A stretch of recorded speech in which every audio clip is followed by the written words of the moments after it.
దేశవ్యాప్తంగా 79వ స్వాతంత్ర్య దినోత్సవ వేడుకలు ఘనంగా జరుగుతున్నాయి. దేశ రాజధాని ఢిల్లీలోని ఎర్రకోటపై ప్రధాని మోదీ జాతీయ జెండాను ఆవిష్కరించారు.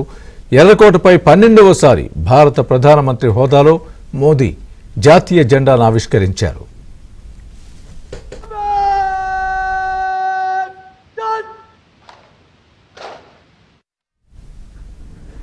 విజయవాడ మున్సిపల్ స్టేడియంలో స్వాతంత్ర్య దినోత్సవ వేడుకలు ఘనంగా జరిగాయి.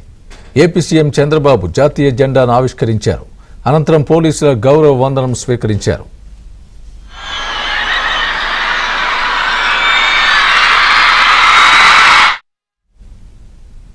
తెలంగాణలో 15 ఆగస్టు వేడుకలు ఘనంగా జరిగాయి.